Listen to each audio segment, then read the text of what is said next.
matchup, who's going to outshine the other.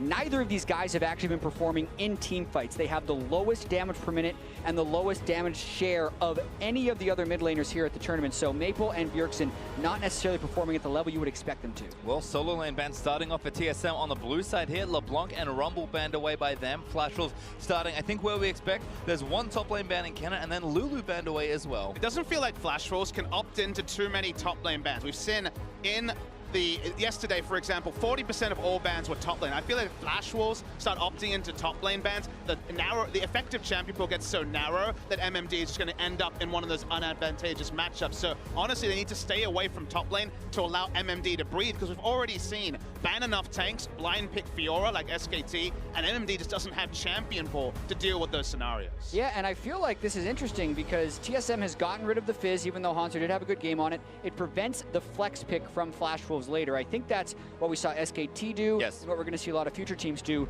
But I feel like Flash Wolves may have missed an opportunity here. They're so scared of the Kennen, and they're so scared of any of the shielding champions. They trade 1 for 0. Yep. And this is something almost no teams have been willing to opt into. Scared of Ivern as well. That's their last ban, and pretty easy first pick karma here for TSM. So we'll see how the Flash Wolves want to respond. This would be quite priority. There's Syndra first pick for the Flash Wolves, and maybe a Lee Sin or some sort of comfort caster. Yep, going to take Lee Sin for himself and away from Sven. These two champions actually do both of those things. Yeah, and those are the two champions they had when they played their game against SKT. So I can see why they want that priority so early. It's also two of Svenskeren and Bjergsen's best champions. TSM, though, very quick, going with meta picks. Yeah, it's proactivity for the side of Flash Wolves. They want to be the early game focused game and actually find themselves a lead into the mid game. So I think both these teams kind of play that way. Largely fairly standard meta, and then just try and take over in the mid game. But it feels like Flash Wolves are going to be very happy with this draft. Honestly, the draft from Flash Wolves so far will be ultra standard if they opted into the Ashe. Yeah, and here's another interesting thing. Normally when you see the Syndra, you expect an echo in response, and that can get banned out by Flash Wolves now in the second ban phase. But TSM needs Turtle, they feel like, on a safer marksman. He's had good games on Caitlyn. He actually had a 0-death game on Caitlyn in which they won. And then as far as junglers are concerned, Svenskeren has looked very poor on junglers not named Lee Sin or Graves this tournament.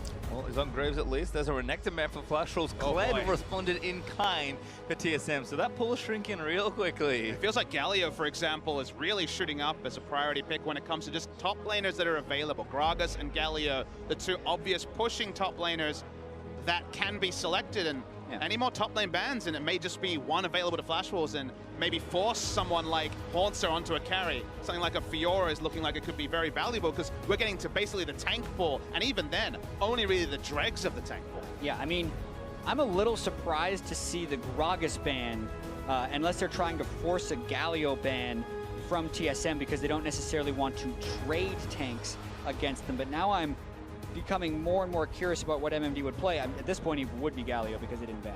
Galio and Nautilus, I guess, are the obvious tanks that kind of fit here. Shen has been played a lot this tournament, but going to be not expecting it as much in the spot where it is. And Fiora is a really interesting pick against MMD's effective champion pool, so that's why they're flashing it. And maybe they're just opting into it, because I had the privilege of talking to Huni early in the tournament, and you remember when they played the Galio, they banned Fiora, and this is one of those tricky matchups where we remember Fiora as the tank killer. We still haven't seen it on the Rift, but this is said to be a matchup where Fiora can do some dirty things. I mean, Malzahar was the last ban there for TSM, so still targeting that support pool. I think Haunter might just opt into a tank matchup, because, I mean, look at what he's done. On bruises like Renekton and Camille before the nerfs, he was looking good. He looked good in a lot of tank matchups as well, and on something like Cannon. But a super hard carry like Fiora just doesn't feel like something Haunter's got practice just yet. So there's going to be Shen, and this could be a flex, a support highlight here for TSM. Yeah, it's absolutely what they're doing.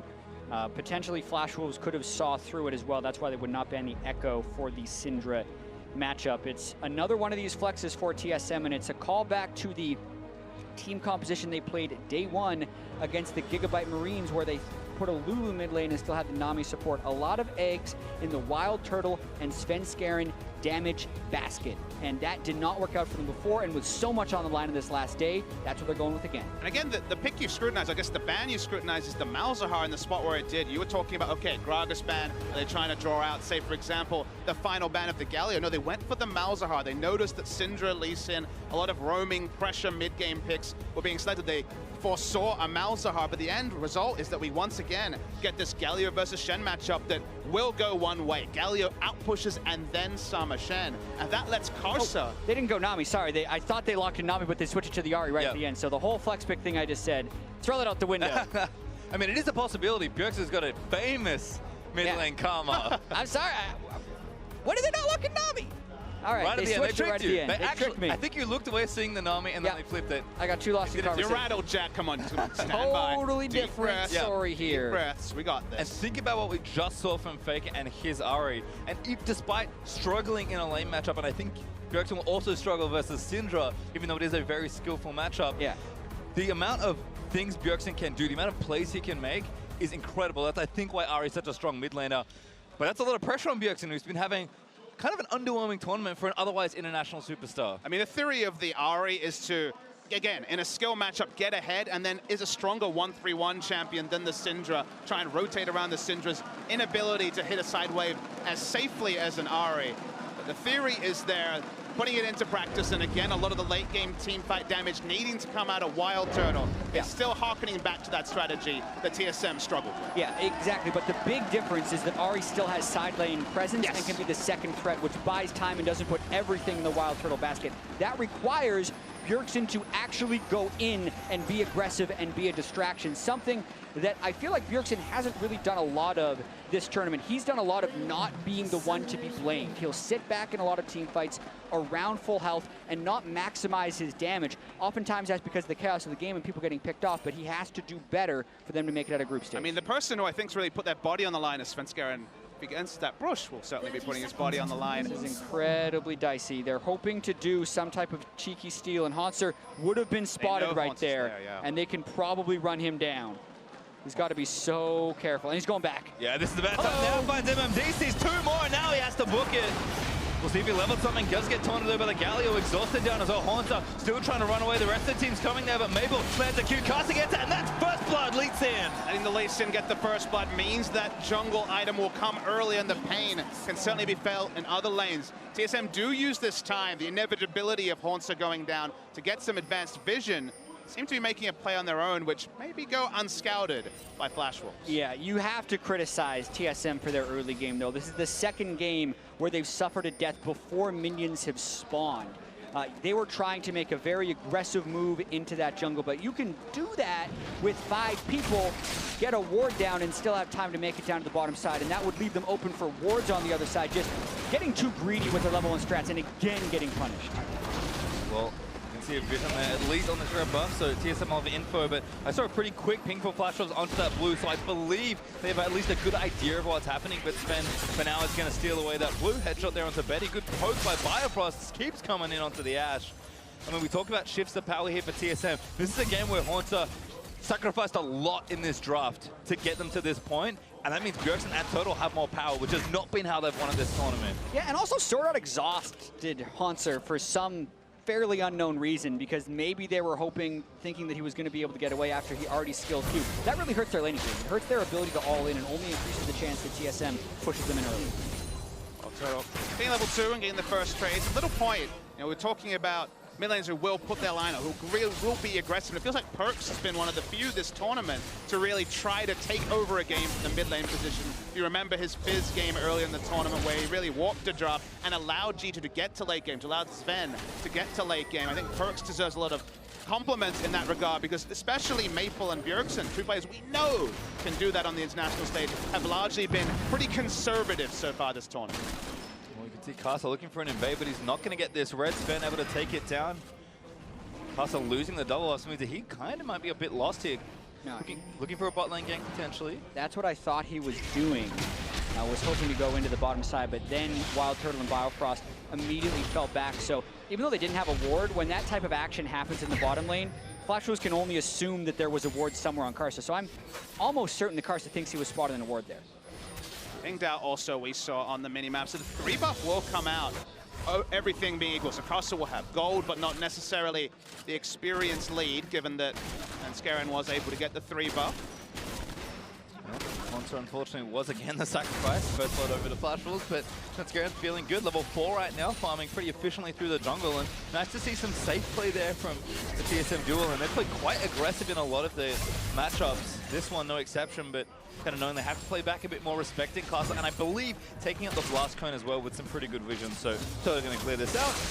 Things going to proceed as normal. I mean, Haunter will not have priority in top. And we know in standard lanes, we've said it all year, how big pushing lanes are in this meta. To me, it really needs to be Bjergsen actually getting kill pressure onto the Syndra. Because if Syndra is able to have kill pressure and push in and potentially take down the Ahri, plus Shen is being pushed in, that's when there's a cavalcade of pressure over to the Flash Wolves, really heaping it onto TSM. So I think a lot of pressure is on Bjergsen, who could have gone for the Karma mid lane, actually going for the Ahri. He needs to make it work. Ow.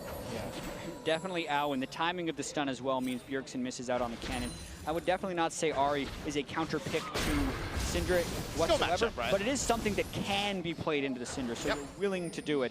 Still going to be a difficult game here for Bjergsen. Back in to take some early losses, I think, but we'll see if Sven can help out. Ahri's got incredible gank assist.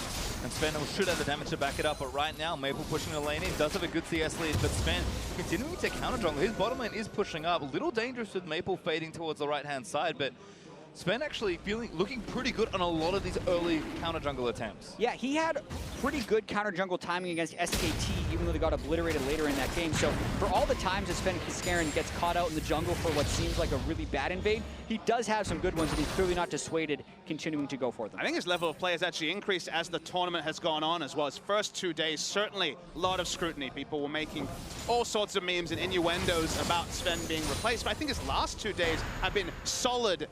At worst, you know, honestly, he's had some good games himself, whereas people like Trick, for example, have been struggling with Bjergsen. Oh, gets cancelled.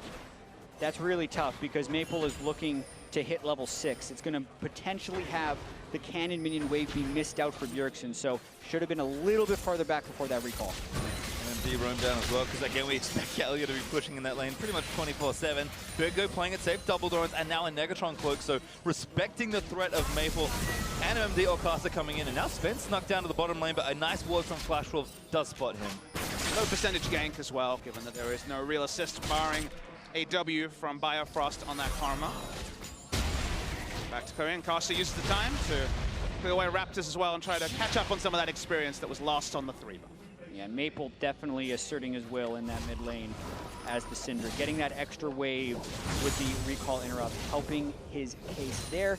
He should have a more favorable back as well because that gold able to complete his lost chapter and then get the Negatron, much better than just an extra Doran's.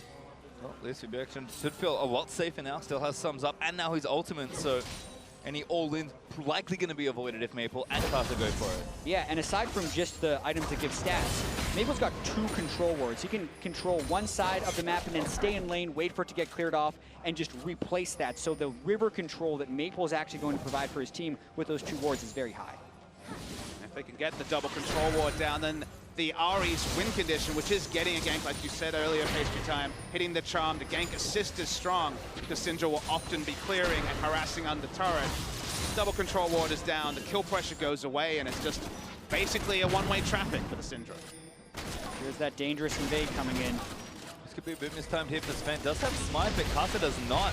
Might look to take it down quickly. Bjergsen did pretty quickly push the lane in to make sure this happens. Sven, they're going to get caught. Does get the Smite down by Caster. Oh, nice ulti out from Sven, actually. Caster did not have kick there.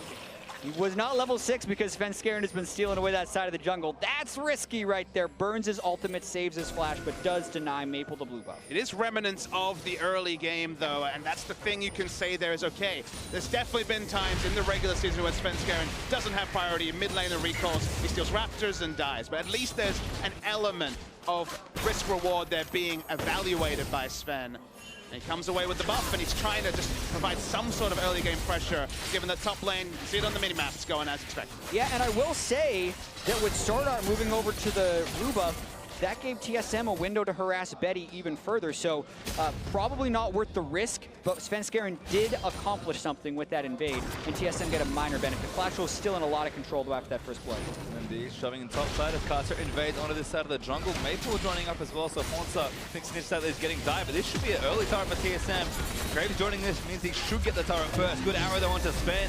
Shield there from Bifrost, and that turret's dead. Sven quick draws forward, and there's first turret goal to TSM. And if it was a multi-step plan, as you outlined, Jack, actually big ups to TSM. Remember, they also had Stand United. So that's the reason why Flashwells couldn't really walk up to contest the last few hits onto the turrets. They do give up first turret blood. As you can see clearly on the screen, it'll be answered, but it's TSM on the front foot, which, given that level 1 was an abomination, is still heartening to see. Absolutely. Now the question for Flashwolves is going to be, can they do anything with this top lane priority they have acquired? MMD has had the shove on Hanser for most of the early game, hasn't made successful roam plays, and now the map is open for him. He can leave for much longer after shoving in the wave because it takes much longer for the minion waves to crash into the second-tier turret. And it does feel like Flashwolves can kind of echo how SKT played the first match of this tournament with their Galio draft, because they do have 3 ranged auto attackers to play one side of the map and Galio to wave clear on the other side. So if they can force any of these mismatches on side waves trading turrets, they should very clearly trade up, and all TSM can hope for is turret dives with the Stand United, because obviously the wave clear mismatch between Shen and Galio that we talked about so much already today is inherent. Well, great little blue steal there by Flashwells regardless. Sven tried to snipe it with his ultimate, but didn't quite get it, and you can see just how much pressure MMD is putting up in top, but good vision from Flashwells as well. There's a control wall just to the left of the mid turret that's been there for a long time. No one has passed through it yet, and that's the ward right there. I mean, it's just one of those spots that you rarely ever check as a jungler. Yeah, that and the ward right behind the red buff are some of the best spots. TSM, though, turning for Drake on top of the ward, but Flashwells is all in recall pattern, so it should be going over to TSM. Again, smartly playing the map here for TSM, kind of using their strength where they find it. Honsa keeping pretty even in CS as well, so that's going well at least as far as the Shen goes. I mean, maybe didn't expect to win bottom lane this side, but Turtle was up 20 CS at one point. It's kind of dipped back down to 10 or 15, but Bjergsen playing safe when he needs to. Now as a Hextech and an extra Ruby Crystal, looks like Proto Belt next, and Turtle laying into Betty, ace in the hole, gonna chunk that health all the way down again. The thing I take away from this tournament, specifically the last couple of days, is that once again, just like last year's Worlds, TSM are a very well-drilled team. It feels like they very often know what to do when they're in standard situations. When they're 5-6 kills down, sure, the Cavalcade will come through. But when it comes to, okay, I see 2 people recalling, I know where there's pressure, I'm going to take a Drake. Those sort of plays from TSM, the 1-2-3 plays, have been very clean. Yeah, and the struggle now for them is their lack of vision. They just ran through the river mostly blind. They're trying to get some vision down and get the control wards out. And if you're talking about what to do in this drill, they just win bottom lane with Caitlyn kill the turret. You want to move that up towards the mid lane or the top lane and push. The struggle is Syndra and Galio have such amazing wave clear that it's very hard to transition up and actually get anything done. And given that Galio has pushed in so far, you also have the heroic entrance kind of being the headache as well, because when you try to play the mid lane, it is actually a lane close to the Galio. It's very much in range with just a small roam. But they're going to pick up the Glimpse of the Void as well, and maybe it goes on to the Lee Sin. I'm actually unsure who you give it to here, just because Galio does so much of his work from range. I think the general choice has been Galio, because it's real tough. Sure. This guy's sticking in his side lane, he can roam away. Seen a lot of Galios pick this one up here. And it is funny to see how many Rift Heralds have been picked up here at MSI. But I mean, MD was already having a good time in this matchup. The CS being even is about all Haunter could have asked for. And let's not forget, this tournament is kind of a love letter to the current Glimpse of the Void, because the big changes on the PB and live now on the patch means it's going to be different mechanics when it comes to next season. So enjoy it while it's here, folks. This is the last hurrah of the Glimpse of the Void. Enjoy the Glimpse of the Void that lasts for 20 minutes and has low impact for those 20 minutes. But it does have impact, unlike the very high moments of the current turret killer on the live servers. But for MMD, don't underestimate how much damage Galio does to turrets now, because that thing by level 18 stacks up to 270 extra damage on the first hit after it's charged up, and Galio also gets to use his passive on turrets. So MMD will actually be a turret destroyer with that buff. Throwing a nice spawn gauntlet, and we're chunking turrets, so that's something fun thing to look for. Well, Sunfire right now, in case the push wasn't enough there, Haunter with just his teammate and his Shen, so things are going to get tricky. TSM did attempt to steal the blue, but again, showing respect without vision there. Flashwells doing a good job defending it. Maple does get yet another one. So Bjergsen been struggling a bit in the lane, but again, he's also trying to keep that CS up, and maybe we can question some of these lane assignments here for TSM, but Total at least is guaranteeing that he gets some farm. I mean, he went Cull here, despite the lead that he's got, and he has boots too and a pickaxe. Like, this man is just trying to get to that late game. Standard as standard can be, it feels like this current phase where TSM would love to creep to the mid lane, take that turret, but Karsh has been covering it, the control wards are down. It's very difficult for that next step, and something like a Cull is a small victory while everything else is drawn out around the map. And I do have to say, if you're going to play passive for the first 15 minutes, Flash Wolves is the team to do it against.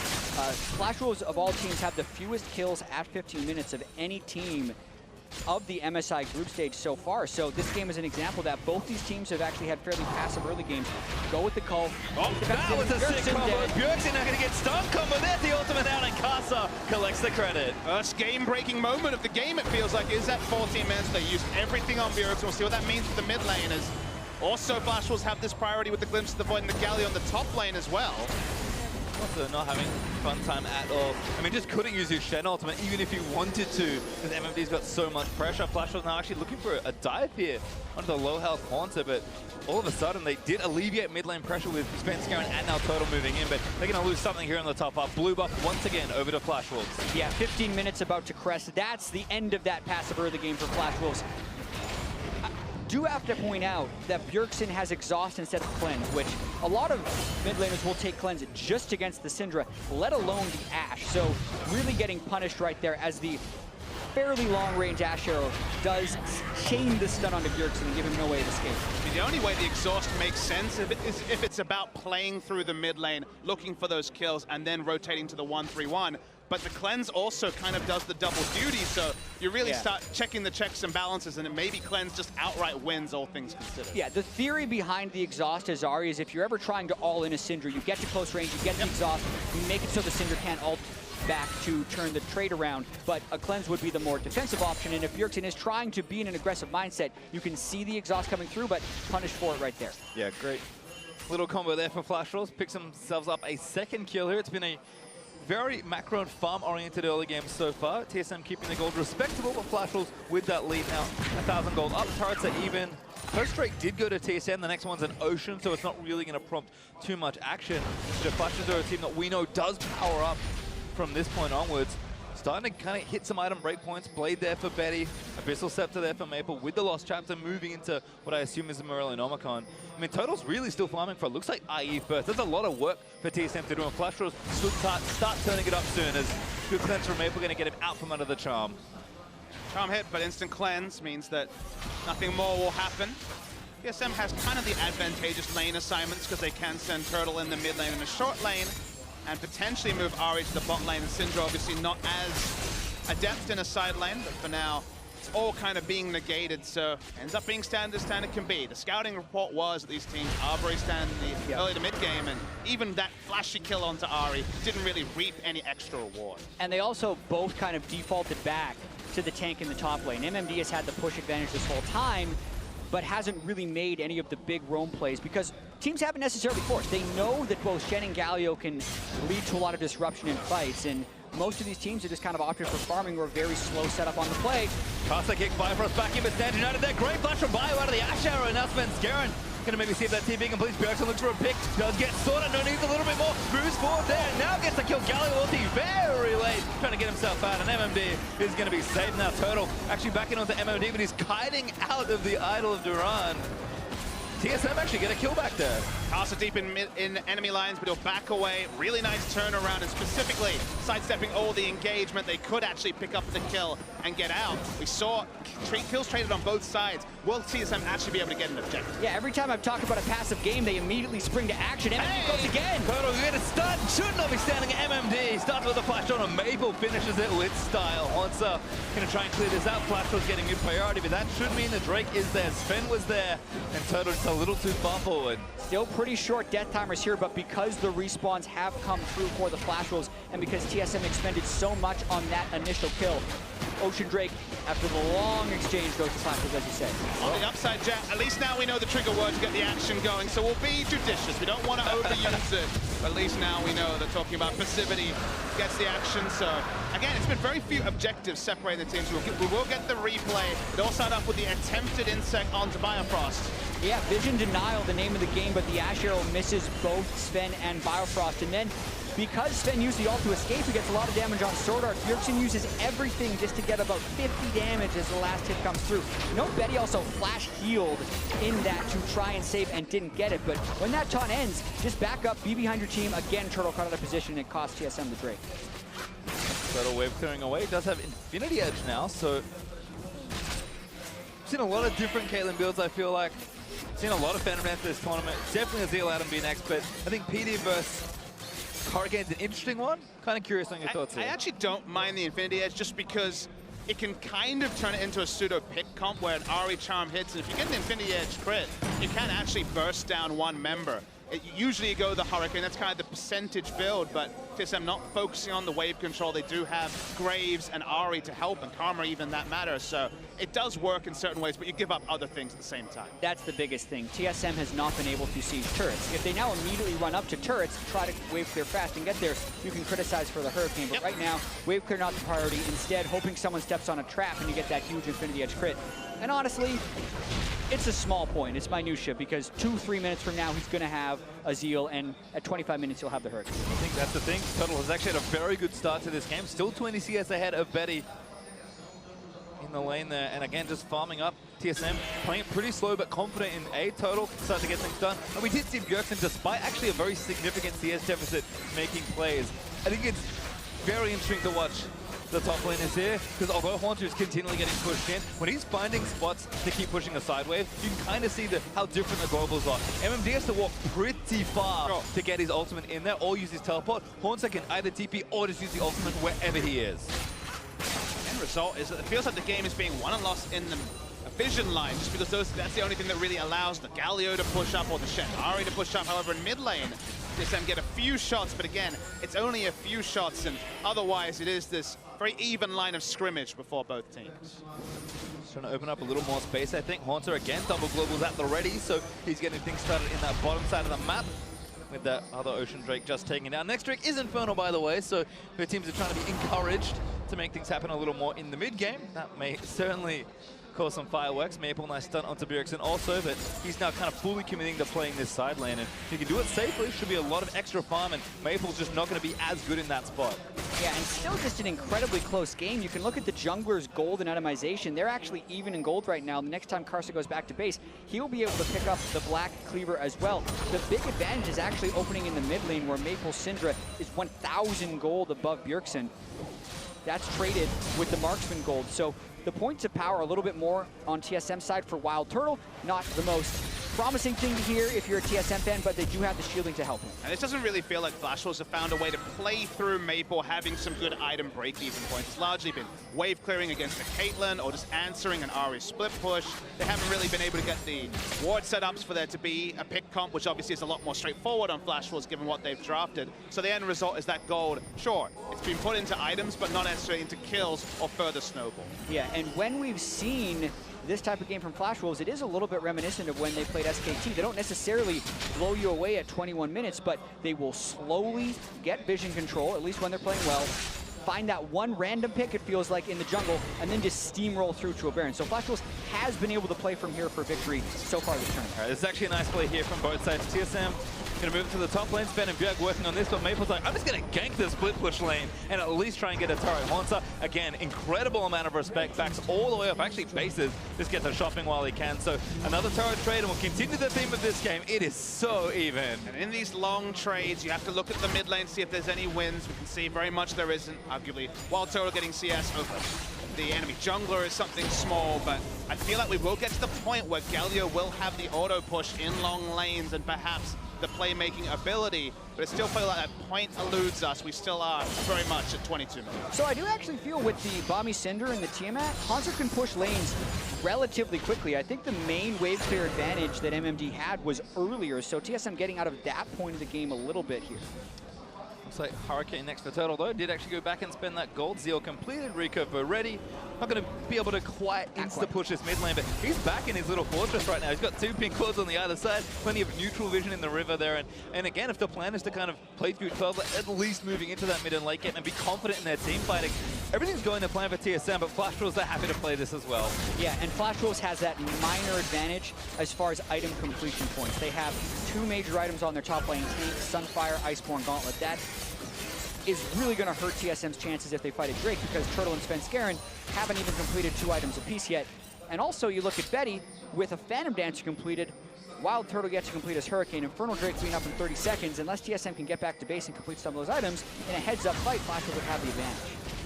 Flash Wolves again looking for a pick. Do stun. Sven Casa barely clips him with the resonating strike. But TSM moving through, do clear out all the vision, at least the River and Turtle again, pushing so aggressively, forcing Beta to stay back and giving TSM priority as they're trying to look for a fight here. A lot of the actions being played around the jungle support, ward clearing. Obviously the easy objective is this Infernal Drake, which does have high priority. Right now TSM have a lot of defensive warding in the area, but no one kind of has offensive wards to make the Drake safe to start. And this may be the Drake fight that really breaks open the game for either team. We've seen a lot of even trades and skirmishes. But again, TSM trying to play it very slow. You cannot afford to make mistakes. It is an important Drake that teams do want it, but if a fight goes wrong here, it's probably going to go horribly wrong for the rest of your map. Yeah, and it's time to use the trigger word again. Passive game so far, but with everything coming up towards the Drake right now, control wards are down.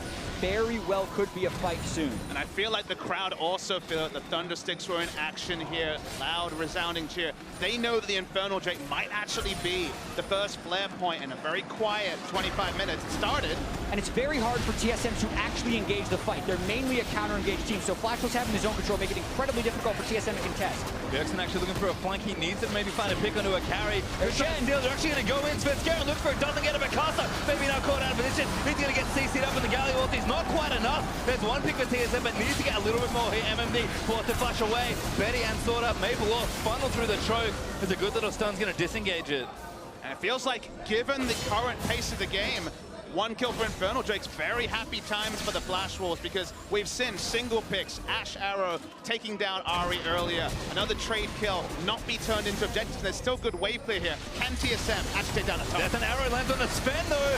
MMD taking a lot of damage. Forward actually top from Honza. They're going to look for the dive, but Galio takes so much damage. MMD's going to live through the onslaught. TSM, little low on health as Maple gonna get the ace in the whole tank by Betty, still pushing. The courage of the Colossus shield, so clutch right there for MMD as he lands the top. They're gonna try and take this turret down as the TP comes in. Not enough damage. I don't think Bjergsen's vicious for a charm on the left-hand side, but doesn't get it. MMD does burn the global to protect the turret. And again, it's somehow an even trade. I said that could be the fight to break it open, but the team's still playing it safe. Catch the replay here. TSM wants a hard commit, but Svenskeren doesn't get the smite off. The play here from MMD, I think, is a little bit sloppy. It feels like the hero's entrance is late and largely going to be just not worth it when the Lucian's already so low in health.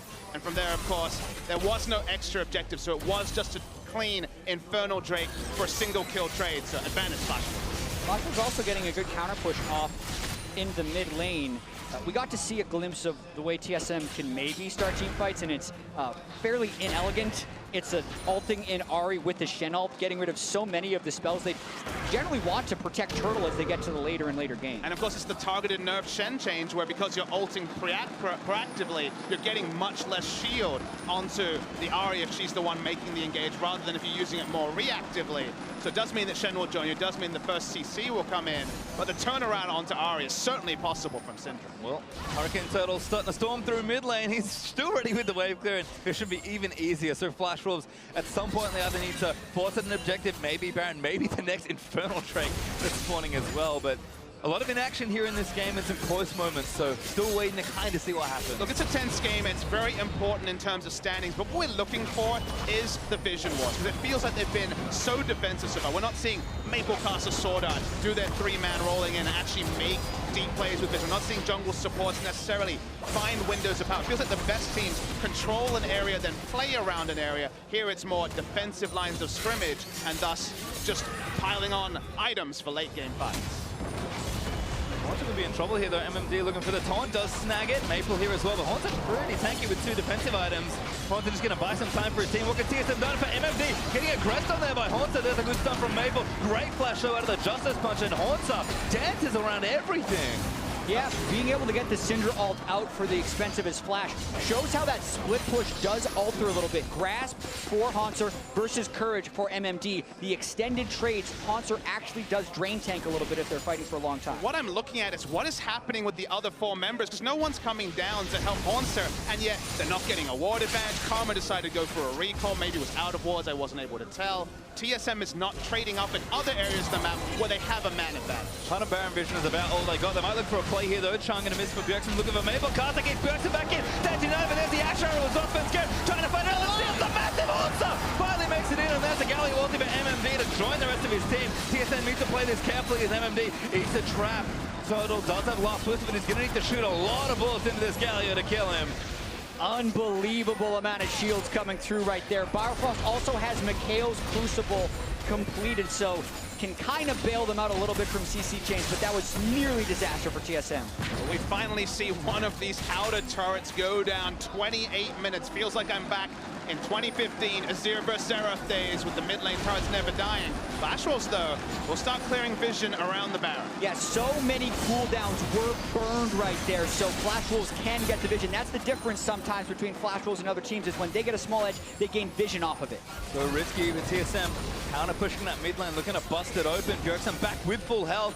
Both teams still waiting on some cooldowns here, but Flash Wolves just retake Baron Vision, and I think that's about it. TSM gonna go back to those lane assignments. Haunter already back down towards the bottom lane. And getting the mid lane turret for TSM finally allows the Ahri to go for the 1-3-1 that we alluded to, that we expected.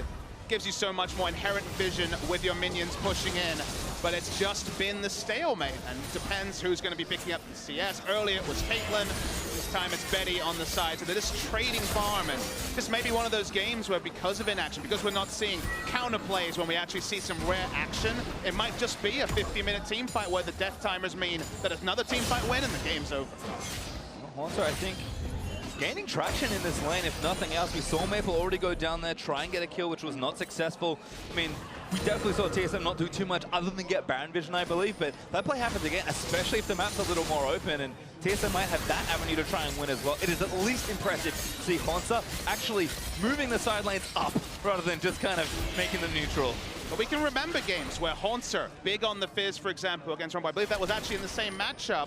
He had kill pressure, and we were always like, okay, he's getting 3-4-man ganks. What's TSM doing on the other side of the map? On that day, it was very little, and on this game, the one time we've seen it, once again, it's very little. So we need to see the jungle support largely make plays around the map when Haunter draws aggro.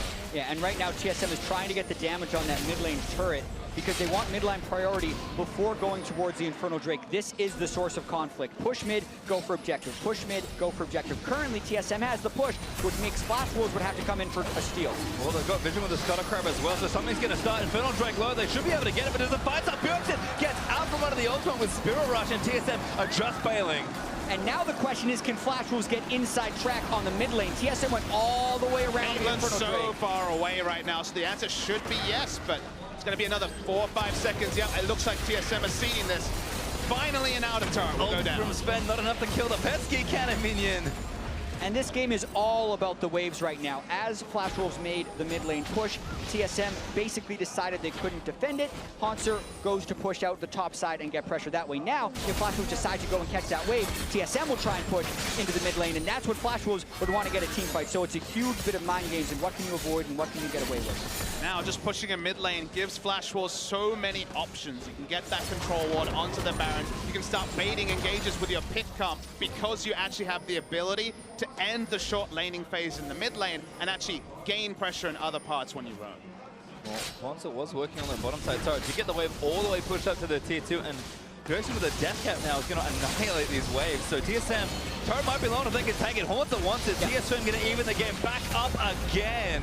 That's exactly the extension we were expecting. Flash Wolves sent both solo laners to side lanes. TSM delayed their recalls in order to get that push. So now they have the pressure back over to Flash Wolves because TSM is now in base and Flash Wolves can get wards around Baron. Oh boy, this seesaw. It's been not necessarily the most explosive seesaw, but it has been a clear one. And Flash Wolves now actually trying to go for something really big in the context. TSM stayed a really long time. In 32 minutes, the Baron goes down extremely quickly. TSM not in position to stop this. We didn't use the word, but it's happening anyway. Flash Wolves straight onto the Baron. It is so low on health, and that's going to be Baron over to Flash will spend. Not in time to steal it, and Bifrost's going to be the ulti. Bjergsen going to try and start a team fight, but there's one already dead. Bjergsen moving to the stranglehold as Betty flashes in towards him. Haunter is going to join the fight, but Sven forced to flash away. Haunter, I think maybe sacrificing his life and trying to get a counter kill, but he just doesn't have it. Betty takes him down. Castle still chasing on the Sven. Going to strike him down and take him out with a Tempest. TSM lose Baron and 3. Yeah, TSM did not play the seesaw game properly, and one trend that has been happening throughout this MSI group stage is they don't know when to call it quits. Baron's gone. You lost. Don't fight. You can see the Baron call up, but after the Baron goes away, everyone continues to funnel. And look, you get a global Baron call up. Bifrost still flying in despite the team not being in position to fight. Exactly, the synergy not there. The first pick comes through, and again, Flash Wolves, they understood that TSM thought they could push an objective, back away, shop, all those other things, and this was the first moment where we see that controlled aggression, making a play without perfect information. This Flash Wolves did not exist at Worlds. Many games this tournament, they haven't been able to pull the trigger and have the killer instinct, and this is a good sign to see on a must-win day for all these teams. Well, once even game is now very lopsided in favor of the Flash Wolves. 5,000 gold up and counting. 2 minutes of power to play with this Baron and do perhaps irreparable damage to TSM's base. And that's the thing. Haunter has been winning a split push race against the Galio, but he can't match him right now with the Baron minions. He wouldn't be able to clear them fast enough. Maple also freely hitting these side lane turrets. This is already a big Baron power play, and it's still got 2 minutes left.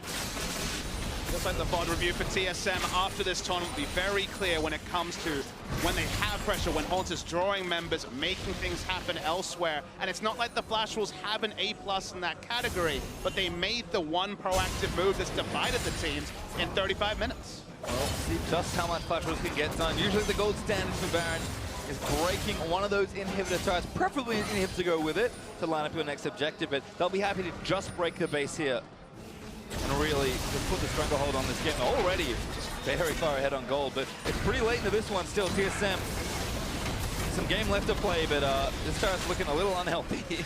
And what Flash Wolves want here is for Karsa, Maple, or Betty to find the right target. Because of the McHales, it's difficult to just do it off an Ash Arrow, which is why they either need to chain stuns into a priority target or have Karsa go in and make a kickback. If they do that, they potentially win off that play. Bjergsen goes in. We're going to make a really big play there. Actually, now goes back into the Betty's down. He's going to find that kill. Now Maple wants to flash out of the way. Good kick from Karsa into the grasping roots, but he is in the hole. Trunks one down. Turtle flashing in for Sword, and he's going to get it with 2 crits to the back. Sometimes the Hail Mary is exactly what you need in TSM. The second time this game, put the shield on Bjergsen. He'll make a play, and he did it. And that's the danger as Flash Wolves when you are trying to really punish with that Baron and get Baron empowered minions in every wave. If you aren't ready to disengage a hard commit from one team, then you're going to pay the price, and TSM force it very quickly right there. That was the big moment for TSM this game. Now, of course, it's not a Baron. It's not in any way equitable to what they lost. But they have this push priority. Karsa being sneaky, he's not spotted. Oh, doesn't find Turtle. That could be a mistake, but Gallo going to ride in as well. Bifrost a little low there. Maple's all he's going to take him down. Haunter, he is here, but it's just not enough to save the support. And that could have been a lot worse for TSM. Bjergsen wasn't even there as they were making that push. We're going to watch this one more time. Bjergsen doesn't get the charm, but Betty still has no flash, so very few ways for him to escape. Bjergsen ulting right into melee range, so Haunter can guarantee the top. And look, he was the one who demanded the Ahri. It could have been Karma mid, could have just been the Nami drop, but he took the Ahri to make plays like that. In the replay, is it elegant? Not necessarily, but just the aggression in a game of passivity caught Flash Wolves off guard and bought some breathing room for TSM. Yeah, and track these flashes, because Turtle flashed forward for 1 kill on a support without being able to take a map objective afterwards. Much like when TSM pushed forward to get that mid lane turret and then took very late recalls to give up Baron, that could have huge consequences down the road, because we're about to see Elder Drake come up. And TSM, while they have the extra Zeal completed for Wild Turtle, he doesn't have flash. Maple, Betty, Karsa, any of these guys have a higher chance of punishing Wild Turtle now with no flash. Now, we complimented the 1-2-3 plays from TSM in a macro case, but in a position like that, where clearly the call was, we're going in, or we have to go in, we have to engage now, suddenly they do make incorrect plays like that, flashing in for a single kill, because in that situation, there was just no realistic massive objective they would gain off it. Certainly 1 kill on a support, the gold's not going to be worth it. And like you say, they may make the right macro play and then Turtle will be caught out with no flash later. Still a pretty big Baron power play for Flash Wolves. I think close to 5,500 gold. Flash Wolves straight in control of the right-hand side of the snap onto that Elder Dragon. Haunter not even splitting right now, so looks like top wave is going to cause some additional problems as well for TSM. I mean, Haunter, I think he feels like he has to be here for his team because they know if we're going to win, I think we just have to go for it. Exactly, and TSM know what they have to do. They know how hard it is to control Elder Drake. And Flash Wolves are good as well. They know that both TSM carries are without Flash, so they're just looking for a pick onto anyone. They catch someone, the game is effectively over. So many wards into the back of the Drake pit does give them temporary vision. They spot Betty there as well. There you can see Maple. Very dangerous. Caster going to block that ace in the hole. Maple does not want to take unnecessary poke. Amusingly, the haste in the hole felt like vision for side. Obviously, the damage was certainly not going to do anything. Carson wants one over the wall. Really good positioning there for Caster. Arrow into Turtle. Gets out instantly. That was a tight McHale's there from Biofrost. He does not have QSS. McHale's is down. Still lots of CC left. MMD has Flash Taunt. They're bursting down Elder Drake. TSM have to go for something here. The Drake is low, but not too much damage being taken here. But Flash Haunts up in the front of the pit. MMD looks for the play, but Justin punches block. Bjergsen onto the backside, looks for the carriage, but gets exhausted. Sands United is going to try one with him, but Turtle already got kicked out. Bjergsen on a rampage, but Turtle's already dead. So it's Garen chasing out Haunter, but they need a little more Benny. Still alive, Haunter trying to chase him down, but Spable does go down. Haunter tries to Benny on the other side, and Elfman's Garen's going to get chased down. Caster, oh, he's going to find, so it's Garen. He's going to get the bit of extra health. Not going to get it, but he does go down for a trade. 4 for 3, Flash was barely ahead. So fitting for this game that it ends up a 4 for 3. It looked like a 3 for 3 on first glance. Bjergsen dancing around in what was a very extended fight. You expect there to be a lot less items for the first big fight of the game, but we're already 40 minutes in. And Betty did an exceptional amount of damage towards the end of this fight, but watching it again, the initiation doesn't actually stick for Flash Wolves. Bjergsen ends up getting a lot of damage as he goes in initially, but watch Wild Turtle, no flash. Karsa kicks him back, he's dead. No chance in that fight, but Bjergsen still does damage along the backside, and now they're two-manning that Baron action because no one could take down Betty at the end of the fight. Watch Hunter try, but Betty kites him back. It felt a lot like they were just trying to pad a fight. They thought they'd want it after picking up Can he ult in? To go for it, they go for redemption. He's going to look for it. Tries to steal it. Oh my god! He steals the Elder Dragon! Team SoloMid gets it through their mid laner. He does it in big style. Bjergsen this game strapped his team on his back on the Ahri, going for those big Shannon plays, and my goodness, did it again. And that's just one of those moments. Flash Wolves have two people that can take down the Elder Drake. Neither of them have sweepers. Neither of them have smite. Biofrost throws in the redemption. Bjergsen gets it with the steal and can all right back out. But it's hard to criticize Flash Wolves when a play around Baron was made in a similar tenure and got them a big lead. This time, they feel like they're caught with their pants down. These are the trades you make when you try to make an educated game, play the game on the razor's edge, and credit to Bjergsen, he made it work. And track the cooldowns. Flashes back up for the TSM carries, not up for Betty. So this time, if Haunter can get a taunt, Betty can go down very early. So the tides have shifted, especially with the Elder Drake buff. I mean, Haunter especially, he was already getting a lot of work done in the side lane.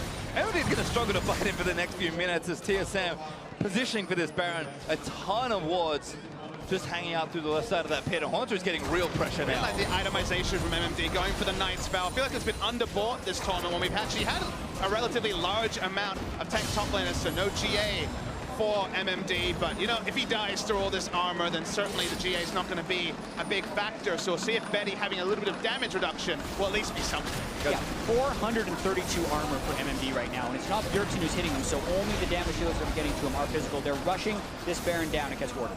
No control ward on the Baron there from TSM, so you would have to imagine they were only starting it to turn. I see you shake your head, Jack.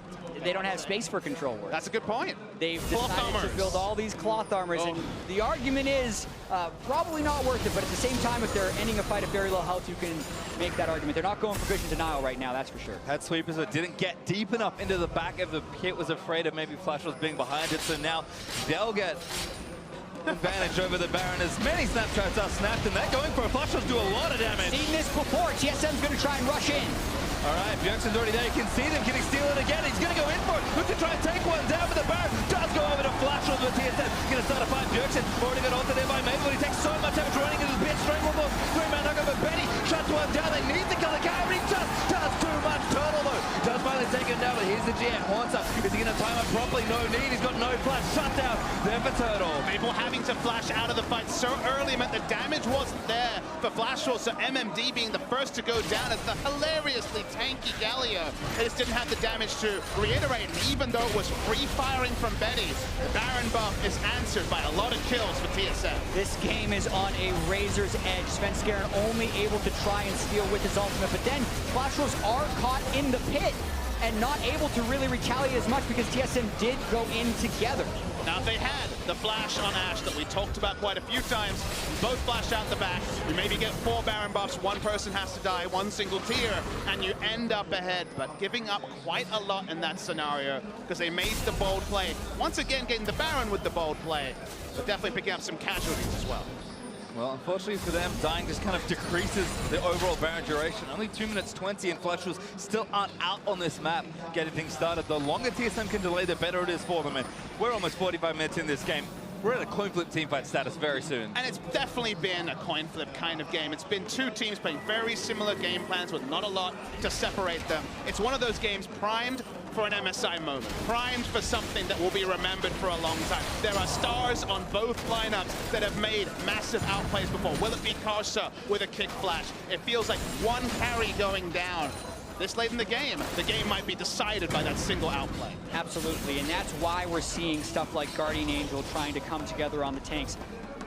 Not necessarily happy that there's no Knight's Vow anywhere in Haunter's late game build, especially when so much is built around Turtles. That damage reduction can come in super clutch when you have a shielder as well to try and keep him alive, but that only increases the difficulty level for Turtle trying to stay safe in these very hectic, high-pressure late-game fights. And it feels weird because they kind of, again, they weren't fully committing to protect the Turtles. Not all the eggs in his basket, but it's a lot of them. But it's certainly not Sven, where he had 800 redemptions and everything to help him out. Here it's really only the Karma, who might be the first to die, that has a lot of team utility for Turtle. And the thing with Turtle, look at this item build from Turtle. He is leaning, he's trusting Bifrost with his literal life in this game.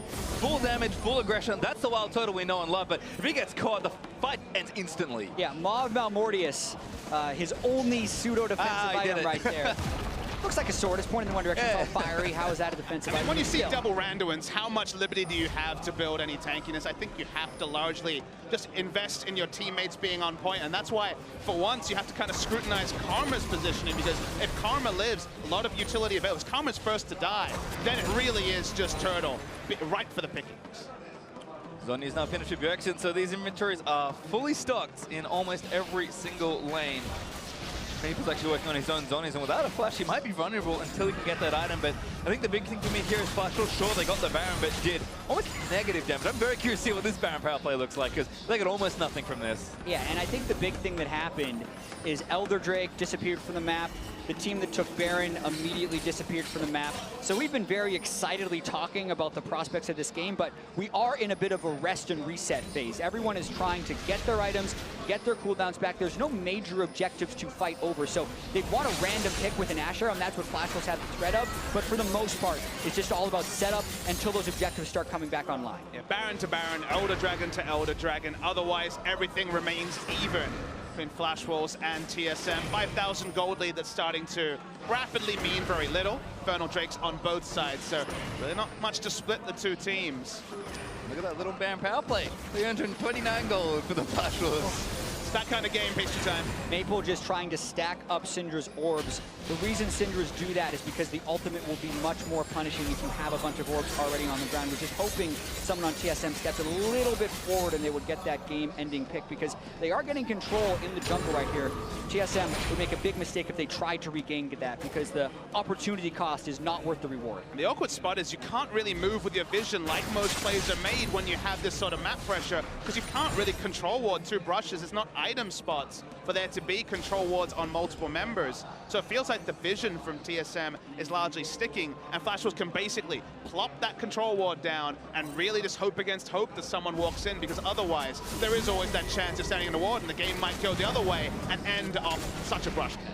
In for the long haul here still. I think Bobby Smithy said, looking at about maybe a 50-minute team fight. We're getting later than that at this point. And TSM, they do have Haunter playing these side lanes. What we've seen, when they don't play right, it falls apart quickly. I mean, if that's what TSM still want to do here in this game, they'll have to be careful. It does feel a little bit like a metaphor for the tournament. There's nothing to separate these teams when there's 4 teams already in the standings, 3 and 5, and really trying, or 3 and 6 for one of them, but still really trying to separate themselves from the pack.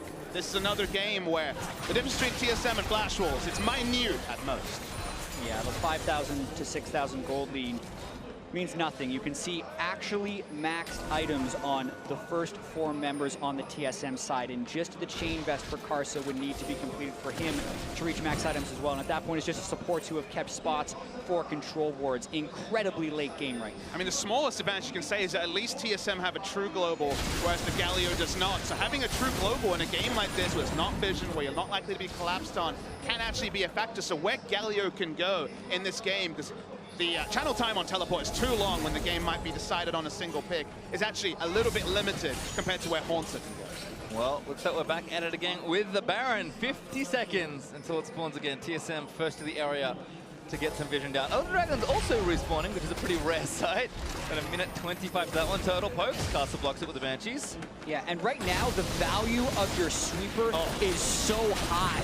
Notice how Bjergsen switched over to a 3rd sweeper. So TSM is making a bet here that the blue ward would be less effective than being able to sweep. So that means they have to get position early. If they give up condition, they don't have a way of getting it back. From Landscott to get shot. It's actually a lot of damage already. Does Flash and Sleep got away, but now Bjergsen moving forward, trying to find another pick. This could mean TSM onto Baron if it's not He takes so much damage. She gets down already. Scared. Isolating Sorta on the right. Redemption gonna reset.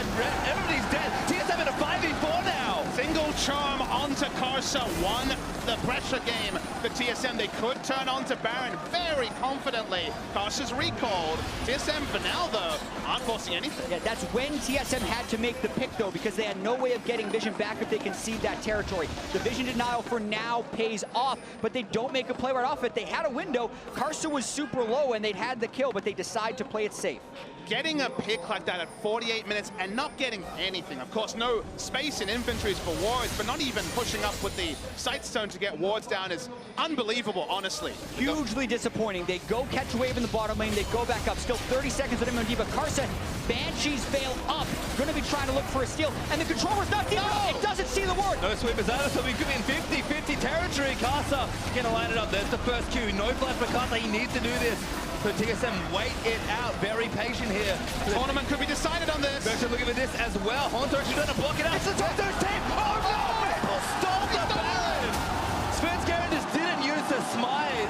So much wrong about what TSM did right there. Biofrost needs to ward deeper in the pit, and also, we've seen a lot of teams try and evolve the way they do Baron. You keep it at about 2,000 health, and then you arbitrarily pick a time to burst. They don't do that. It's down at around 1,000. Now, they just keep going, but now it's a 5v5. This is a panic move by TSM. They're trying to fight their way out. Ninja can't be there, though. There's limited members here for Flash Wolves. They can see him now. They need to make a play with the Elder Drake. MMD caught a little out of position. Betsy's so aggressive. Flash Wolves just trying to make time for Maple and cut them off. They're trying to get turrets right now. I mean, Maple's got a free push in the bottom side. Flash Wolves can't actually fight them. They're trying to at least open up an inhibitor.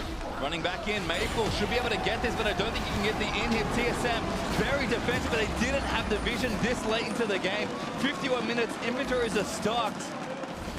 Maple backs off. He actually didn't even get the... Oh, he did barely get the turret in top lane as it falls. Smart from Flash Wolves. No reason for them to keep contesting. They back away and respect TSM. But as you say, Jet, a lot of mistakes here. Watch this. The W kills it at 11. That true damage from Syndra's W at max rank. Crap. Wow. That's just insane stuff. I guess I can't blame him for missing it, but that sucks for TSM. What a great steal by Maple as Flash Wolves with a brutal looking siege. But again, Flash Wolves would not have been able to do that if Biofrost control wards deeper in the pit, where it would actually matter. And they can't double control ward because there's only one control ward slot on the team. So they have to get it right in that scenario. And that misplay, which we've seen before in this tournament, again, this game is so central to both teams' chances of making top 4. And now it's all about trying to get an initiation onto Flash Wolves. Big play, Bjergsen taking damage, but he's on his through. Haunter gonna redrum, but MMD with a defensive ultimate. Actually taking a lot of damage. Flash Wolves to Maple, goes down to Haunter. TSM gonna fight their way out of the Baron. Flash Wolves ready. Ace in the hole, does get the kill.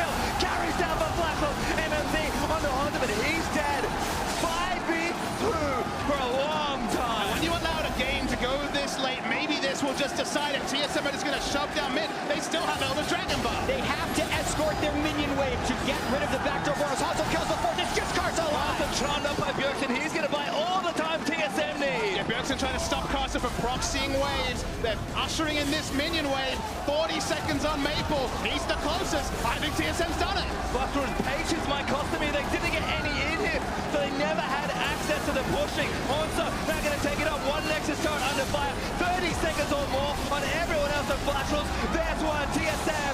We're going to turn the trigger again. Bjergsen finishes the end, and TSM will keep their dreams alive. A 50-minute game.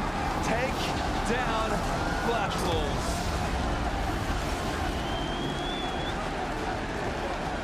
And we have to take a moment to catch our breaths after that ending because it was so much back and forth the entire game. And it's a sort of situation now where in the end TSM make the larger errors, but because we're at 52 minutes, they make the picks, they get the kills, they end the game. And you might say, okay, what does this mean for these two teams going forward?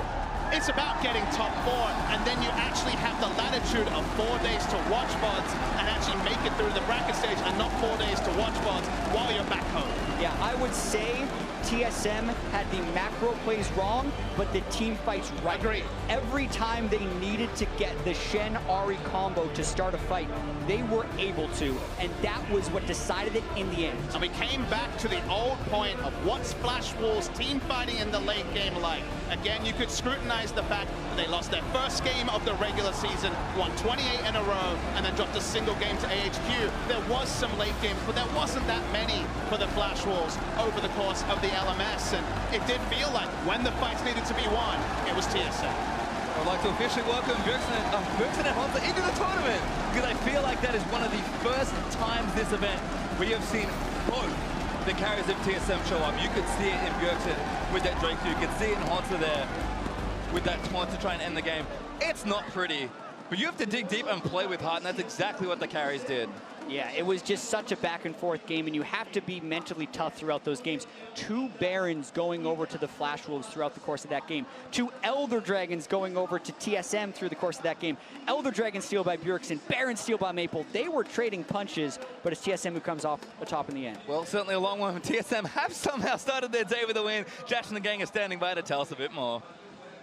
Thank you very much, Pastry Time. That was stressful to watch. I can only imagine how stressful it was to play. Great for me to watch. Oh, please. Well, as an NA caster, I was like, I knew they had it all along. Fantastic ending, and at least collectively as a desk, we were right in our predictions. 2-1, the average is still for TSM, so I think we're doing quite okay. I think you're doing great, Crumpo. Do you feel good about the prediction, though, even if you get it right in that situation? I mean, not really, because I think it's. First of all, you know, I thought that they would win in a very different way if they were going to win, right? I thought it was going to be much more about Hanzo. I didn't like TSM's draft in particular. I thought that there was a lot of kind of strange choices there. But you don't have to play a carry to carry. And Hanzo, for me, he carried that last fight super well. And let's go ahead and take a look at that final fight then. The Acer-deserving replay that ends the game for TSM in victory. Spotlight on Hanzo, as you mentioned here, in this final fight. Kremp will take it away. I mean, this is the turning point. Flash Wolves, they stalled and stalled and stalled. They weren't efficient. Things just to watch for in this fight is how he finds Maple here. His next taunt, I believe, is going to block the Galio, and then it wasn't really shown during the game, but then suddenly he finds another pick deep while the rest of TSM is protecting the minion wave. And there's really no way for Maple to actually react to that at all because it's a taunt flash. He even taunts away from Maple and then flashes towards him, so there's no chance that he could react, and plays like that can really turn a game.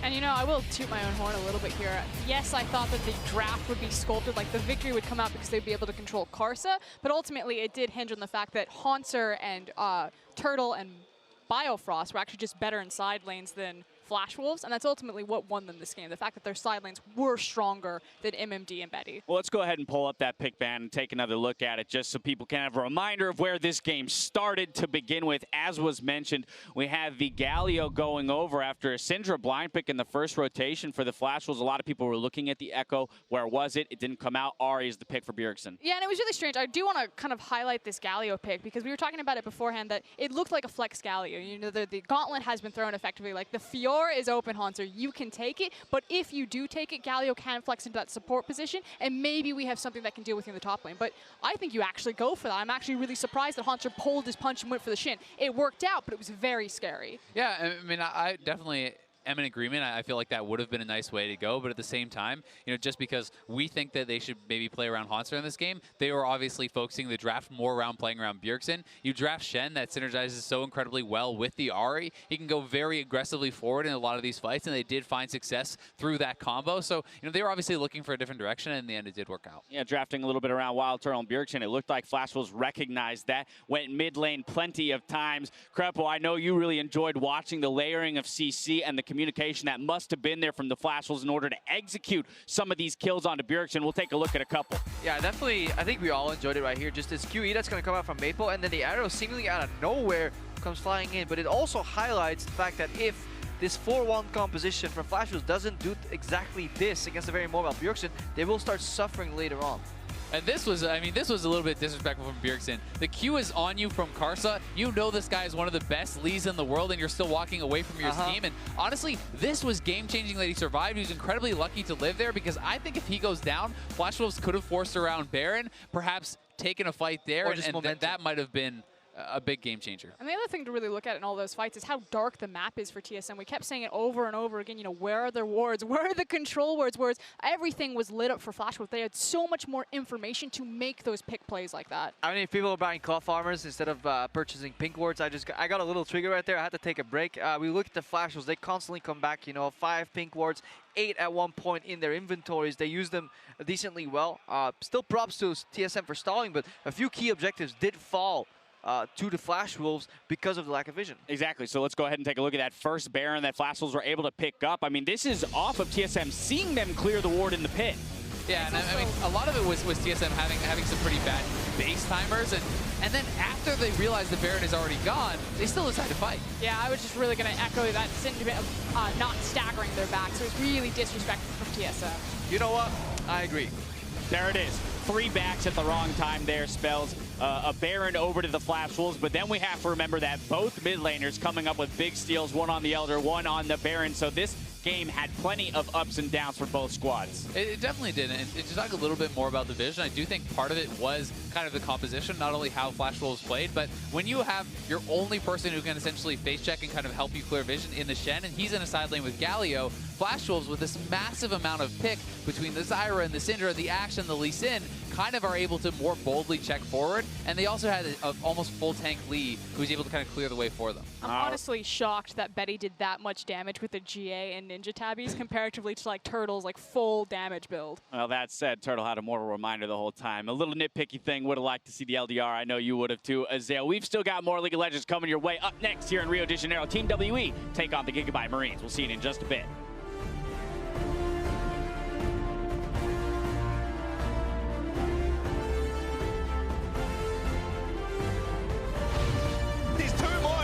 To book it. We'll see if he levels something, does get taunted over the Galio, exhausted down as well. Haunter still trying to run away. The rest of the team's coming there, but Mabel lands a cute cast against it, and that's first blood leaks in. And that's going to be Baron over to Flash Wolves Span. Not in time to steal it on Bifrost. Going to be the ulti. Bjergsen going to try and start a team fight, but there's one already dead. Bjergsen moving to the strangle of the Betty flashes in towards him. Haunter is going to join the fight, but Spen falls to flash away. Haunter, I think maybe sacrificing his life and trying to get a counter kill, but he just doesn't have it. To go for it, they go for it. Deputy's going to look for it. Tries to steal it. Oh my god! He steals the Elder Dragon! Nice. Get out. Here's arrow too. Very patient here. The tournament could be decided on this. Bjergsen looking at this as well. Haunter actually going to block it out. It's the top 10. Oh no! Maple stole the Baron! Through Haunter going to reach him, but